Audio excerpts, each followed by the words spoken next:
The guy is on 6 years probation, and he is a registered sex offender. Lawrence Taylor was the most feared defender to ever touch a football field, a two-time champ with a gold jacket. But the cocaine, the crack houses, the bankruptcy, and a 16-year-old in a hotel room turned a legend into a registered sex offender. Let's get into what really happened to LT. The player and the fall.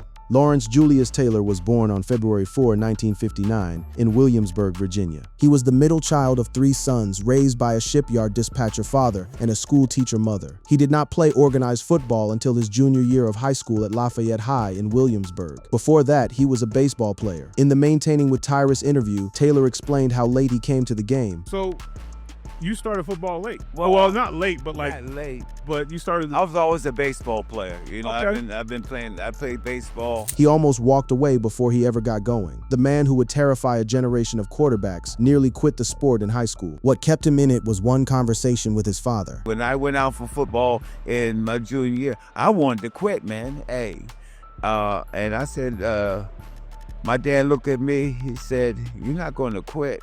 That refusal to quit became the foundation of everything. Taylor went to the University of North Carolina at Chapel Hill in 1978, where he developed into a defensive end nobody could block. By his senior year in 1980, he recorded 16 sacks and earned ACC Player of the Year. His path there wasn't a straight line. Taylor arrived at UNC in 1978 with only 2 years of organized football behind him, and he wasn't a heavily recruited prospect. Coaches saw raw athletic upside more than a finished product. What separated him was a playing style that already hinted at the chaos he'd bring to the pros. He was known for the ability to run around blockers rather than through them, using first-step quickness to wreck plays in the backfield. The technique he sharpened in Chapel Hill, layered on top of physical gifts most players never had, is what turned a late starter into a consensus All-American. Then came the draft. The New York Giants selected him 2nd overall in the 1981 NFL Draft, right after the Saints took George Rogers first. General manager George Young and coach Ray Perkins saw him as the cornerstone to rebuild a struggling franchise. The impact was immediate. As a rookie, Taylor was named both NFL Defensive Rookie of the Year and NFL Defensive Player of the Year, a thing almost no defender had ever done. He changed the position. The Giants moved him to outside linebacker in their 3-4 defense, and offenses had to invent new ways to deal with him. Teams started assigning extra blockers and even created the H-back formation to slow him down. He became the focal point of a unit that earned its own name. The Giants' defense of that era turned into the feared Big Blue Wrecking Crew, and Taylor was the gravitational center of it. He talked about that fire in the Maintaining with Tyrus sit-down and where it came from once he got rolling. He told me, "Hey, you got to be better than the next man just to be equal." So listen,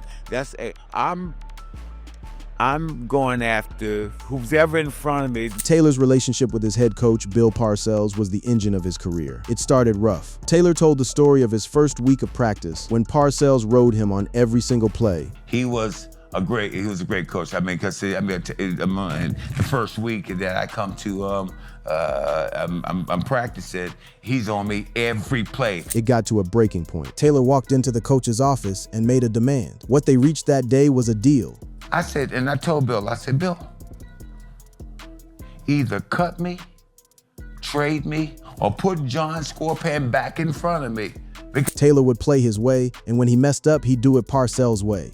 he looked at me, he said, "Okay, I'm gonna let you do it your way.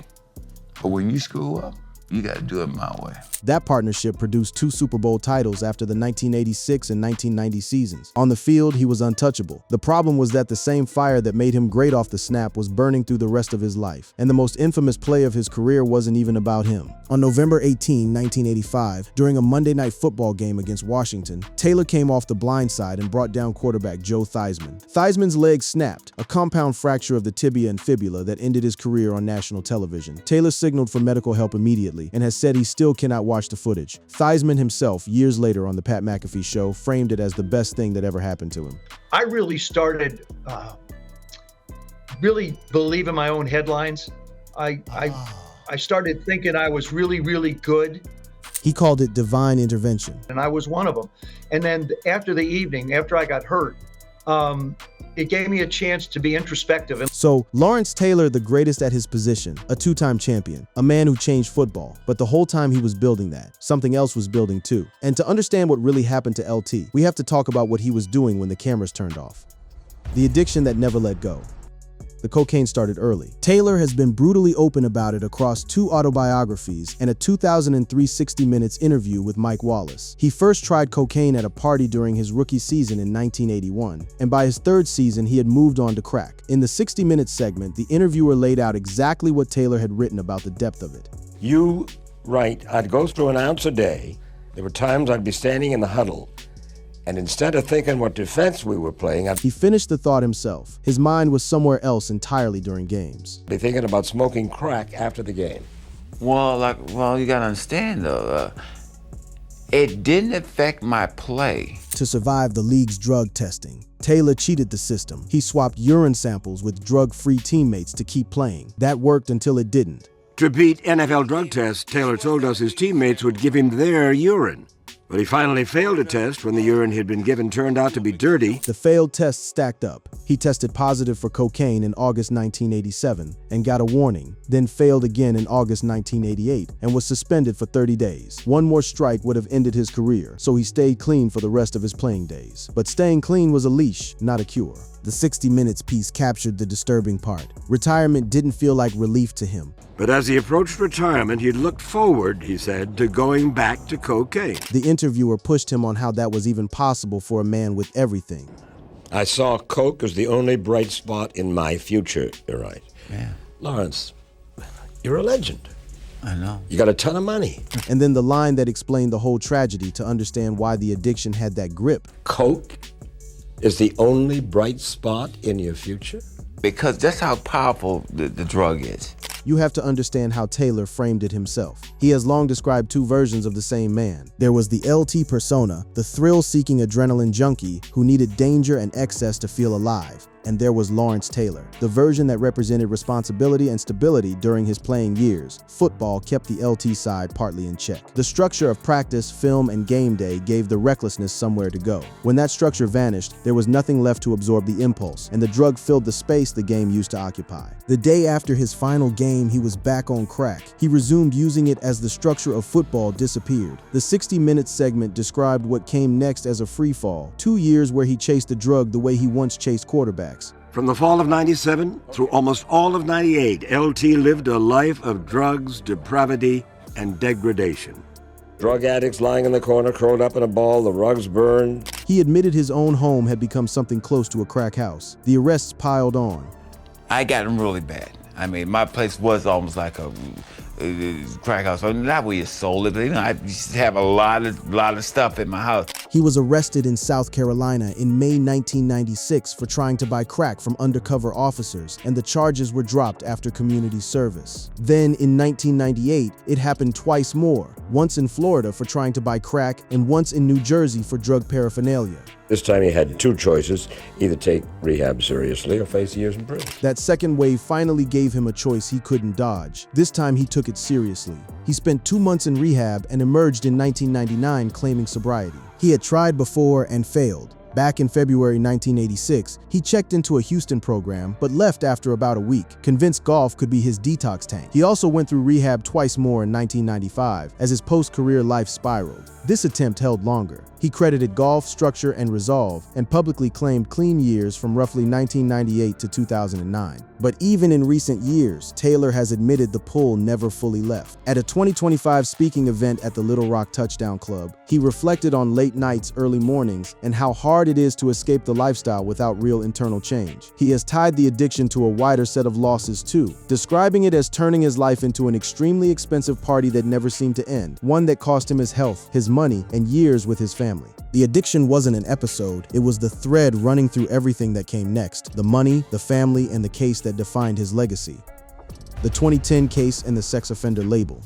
This is the part most people remember now. On May 6, 2010, Taylor, then 51, was arrested early in the morning at a Holiday Inn in Suffern, New York. Police had been told a 16-year-old runaway girl was brought to his hotel room. According to police accounts and court documents, the girl had run away from home in the Bronx and was forced into prostitution by a man named Rashid Davis. Davis allegedly beat her, leaving a swollen eye and blood on her face, then drove her about 26 miles north to the hotel. He presented her to Taylor, who paid $300 for a sexual encounter encounter. The girl texted a relative for help, which led to police involvement. Officers arrived around 4 a.m., woke Taylor, and arrested him without incident. He was initially charged with third-degree rape and patronizing a prostitute and posted $75 bail. A grand jury later indicted him on additional counts, including criminal sexual act and sexual abuse. Taylor's defense was simple, and he never moved off it. He maintained he did not know the girl was 16 and said she told him she was 19. His own commentary in a Fox News interview was picked up in the JR Sport Brief breakdown of the case, where the host paraphrased Taylor's framing of the girl as a working girl who came to his room. She wasn't hiding behind the school bus or getting off a school bus. This is a working girl that came to my room,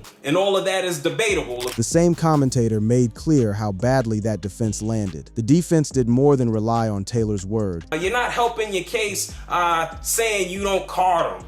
You don't look for a birth certificate. His initial legal team, led by Arthur Adala, argued he believed it was a consensual encounter with an adult prostitute. They also leaned on a witness. A 23-year-old woman who had come to the hotel with Davis and the girl gave a sworn statement for the defense, claiming the teenager returned to the car afterward with the money and said something to the effect that it was weird and that nothing had happened. That statement was used to chip at the prosecution's account of what occurred in the room. Prosecutors countered that the girl's visible distress, youth, and recent assault should have been obvious to Taylor. After months of negotiation, on January 13, 2011, Taylor pleaded guilty to 2 misdemeanors: sexual misconduct and patronizing a prostitute in the 3rd degree. The plea avoided a trial and up to 4 years in prison. He was sentenced on March 22, 2011 to 6 years of probation and fined $1,400 and required to register as a sex offender. The JR Sport Brief video summed up the final tally bluntly. This guy pled guilty to sexual misconduct and patronizing a 16-year-old prostitute. The guy is on 6 years probation and he is a registered sex offender. The victim, identified in court as Christina Fierro, attended the sentencing and was frustrated. She couldn't deliver a full victim impact statement because the charges were misdemeanors. She filed a civil lawsuit against Taylor in 2011. During the 2012 civil trial, Taylor testified the girl was very, very pretty, appeared willing, and did not tell him to stop. The jury rejected her claims and found in Taylor's favor. The conviction came with a permanent label. Taylor was designated a low-risk Level 1 sex offender. Because he lived in Florida, his registration transferred there and is publicly listed with the Florida Department of Law Enforcement. That registration has kept generating new legal problems. He was arrested in Broward County in December 2021 for failing to report a change of residence, blaming a divorce that disrupted his updates. Then again in July 2024 in Pembroke Pines for failing to update his address, where he turned himself in on a felony warrant and pleaded not guilty. Prosecutors eventually closed the 2024 case. The 2010 case reshaped how the public sees him. It also contributed to changes in New York laws around sex trafficking and protections for minors, but it wasn't his first run-in with the law. To understand the pattern, you have to go back further. The money, the family, and the earlier crimes before the 2010 case. There was the money. Taylor's financial collapse tracked his addiction step for step. During and after his career, he owned LT Sports Pub in East Rutherford, New Jersey, near Giant Stadium. The business failed, and that failure led straight to a federal case. In June 1997, Taylor pleaded guilty to filing a false federal income tax return for 1990. He had failed to report about $48,000 in income from the restaurant. In a year, his gross income was reported at $139 million. The investigation started as a broader probe into his business partner, Alfred Porro Jr. Taylor cooperated extensively, serving as a state's witness, and helped convict Porro on charges including embezzlement, money laundering, bank fraud, and tax evasion. In April 2000, he was sentenced to 3 months of house arrest, 5 years of probation, and 500 hours of community service, avoiding prison because of that cooperation. There were the hit and runs too. In 1996, he left the scene of a one-car accident with his Lexus, and on November 8, 2009, he was arrested in Miami-Dade after striking another vehicle with his Cadillac Escalade and leaving the scene. The family side was just as chaotic. Taylor married his first wife, Linda Garrett, in the early 1980s, and they had 3 children. Linda later described life with him as an extreme of everything, great highs followed by deep lows. She filed for divorce in 1989, and the marriage ended around 1994, after his retirement sent him back into heavy drug use. On 60 Minutes, when Wallace pressed him on the cost of all this, the toughest moment wasn't about football or money. How many kids? I have 4. That's the worst thing about this whole situation. He repeated it because it was the thing that hurt. It's what you put your kids through. To regain his kids' respect, Taylor stayed off drugs for more than a year. He fathered more children outside marriage and racked up multiple child support obligations. In 1998, he was briefly jailed in New Jersey for falling behind on child support, with his attorney citing reduced post-career income. Those obligations didn't ease with time. In 2010, in the middle of his criminal case, Taylor went to court to try to reduce monthly support for his daughter Ariel, then 12 and suffering from Crohn's disease. The mother was asking for an increase to cover the medical costs. Taylor skipped a hearing claiming illness, which prompted a judge to threaten a bench warrant. His attorney argued his income, by then coming mostly from appearances and signings rather than a salary, had dropped sharply. It was the same collision that defined his whole post-career life. The spending and the lifestyle had set a standard the man could no longer pay for, and the people closest to him absorbed the fallout. By the late 1990s, he faced paternity arrears around $74,000 and was forced to declare bankruptcy. In 2017, he sold a miniature Vince Lombardi trophy from Super Bowl TV to manage his finances. The relationships kept ending in court. A 2016 domestic incident in Pembroke Pines saw his wife Lynette arrested for battery after allegedly throwing an object that cut Taylor's head, though Taylor declined to prosecute. The TMZ Sports footage of her bond hearing caught her flat denial. That's a lie. My husband is 300-pound linebacker. I didn't hit him in the head. She confirmed who her husband was right there in court. Yes, I'm Lawrence Taylor's wife. He lied. You mean not The not the Lawrence The Taylor? LT, yes. Really? Yes. So that's the cascade. The addiction fueled the spending and the impulsive decisions, which fueled the divorces, the support fights, the tax case, the bankruptcy. Every part fed the next, but the story doesn't end at the bottom. There's a final chapter, and it's still being written. The comeback, the health scare, and where he is now.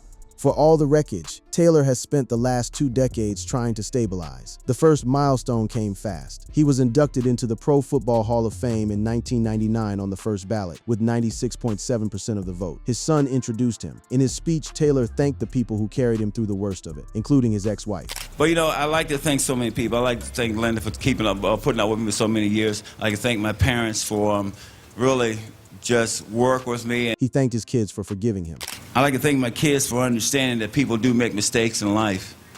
And somehow they have the ability to forgive me and love me anyway. And he closed with the line that became his signature, the idea that the crime isn't getting knocked down. A Hall of Famer realizes that the crime is not being knocked down.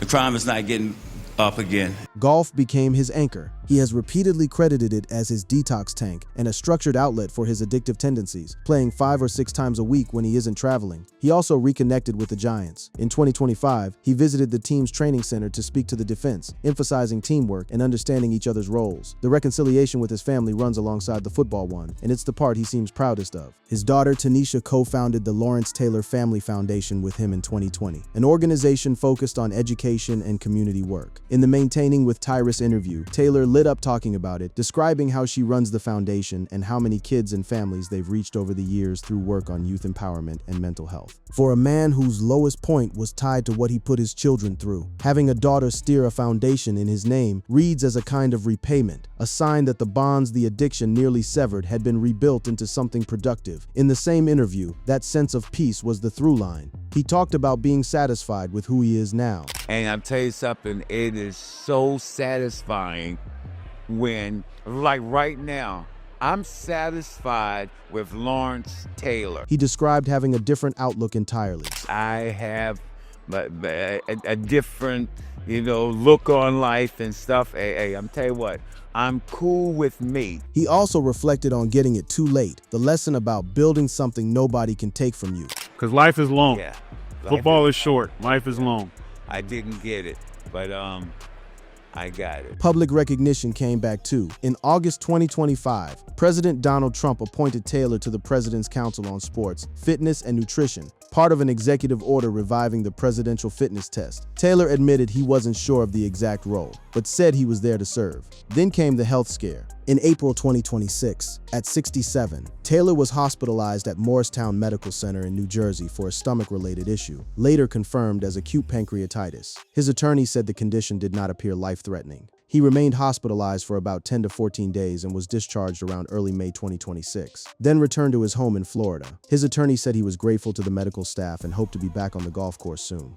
Pancreatitis in older adults can have several causes, and while Taylor's team has not detailed the exact one, the episode lines up with known health risks for former athletes who endured intense physical careers alongside past personal struggles. Acute pancreatitis is often treatable with hospitalization and dietary changes, and his relatively quick recovery suggested a good response to care. The scare landed in the middle of otherwise active years, and his camp leaned on the same theme that has carried him for 2 decades: gratitude and forward momentum, rather than dwelling on the setback. As of late May 2026, Taylor is recovering at home in the Pembroke Pines area, focusing on rest and resuming normal activities. So what really happened to Lawrence Taylor? The greatest defensive player ever built a Hall of Fame career, then spent 30 years fighting the addiction, the arrests, and the choices that nearly buried him, surviving each one and arriving at 67 somewhere close to peace. Thank you for watching. If you enjoyed watching this video, click on one of the boxes playing on your screen to watch more similar content.